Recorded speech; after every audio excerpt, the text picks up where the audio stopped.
by Femi Adesina.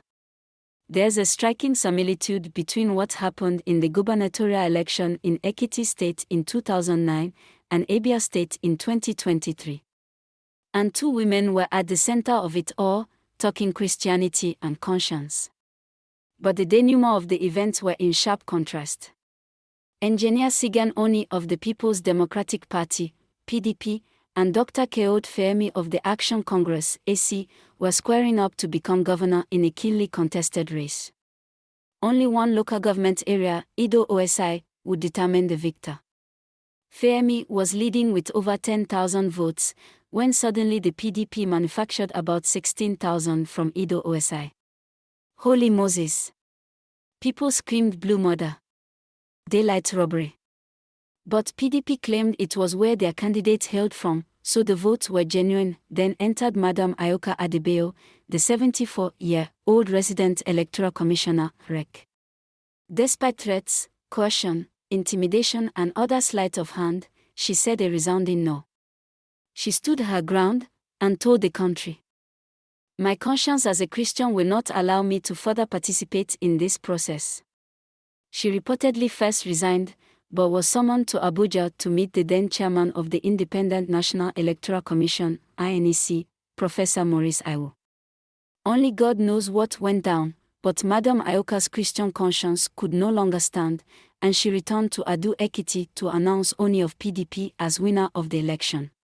She had admitted the rogue figures from Ido OSI local government area, and it took a legal battle for Fehmi of AC to regain his purloined mandate months later.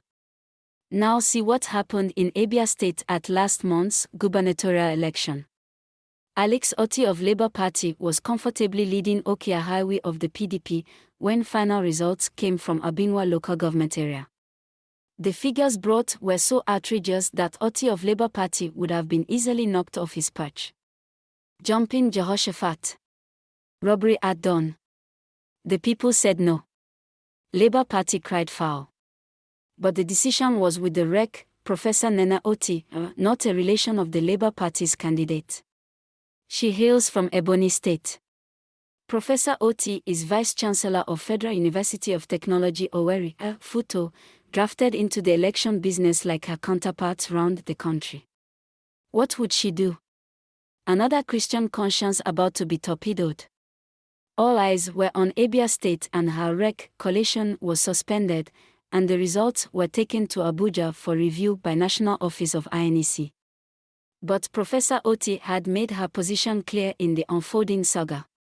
She said, "I shall stand squarely and unapologetically on these principles. The people's votes and mandate shall stand. The pastor and the mother in me will not permit me to do anything that will adversely affect the future of our children." Impressive. Inspiring. They came with their friends. They came with their money. Nothing. I just come. Oh, I love this man. With their intimidation. Okay.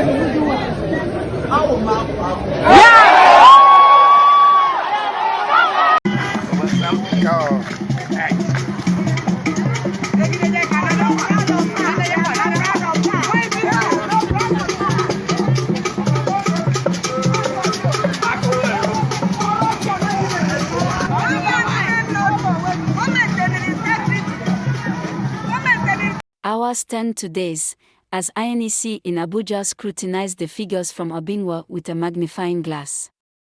At the end, rogue votes were weeded out, and genuine ones admitted. And Professor Otti declared Otti as winner. He scored 175,467 votes, compared to 88,529 scored by a highway of the PDP. And to think that truth would have been murdered on the altar of those fake votes from Abinwa.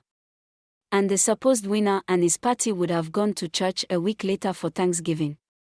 Simply astounding.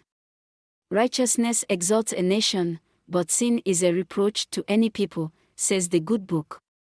What if Abia didn't have a wreck of sterling conviction like Professor Otti? An imposter would have been parading as governor-elect in the state now.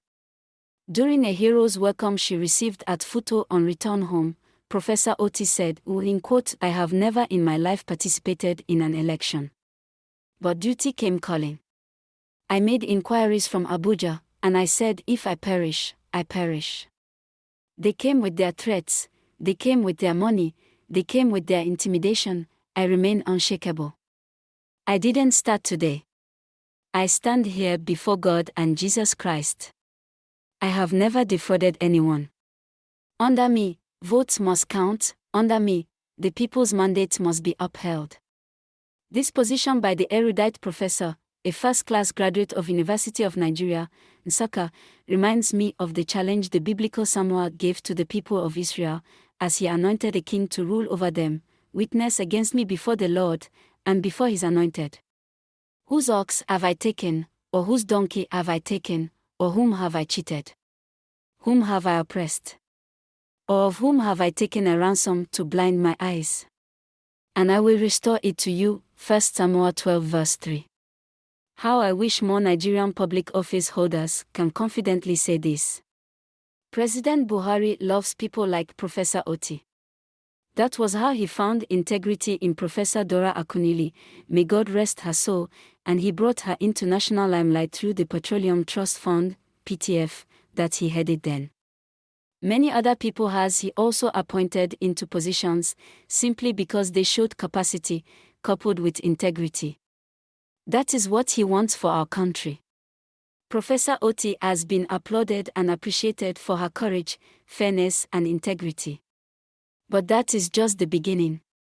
Something tells me that she will still further be garlanded. May God give us more of her type. Amen and amen. Views exclusive rights, Femi Adesina, Special Advisor on Media and Publicity to President Muhammadu Buhari, April 6, 2023.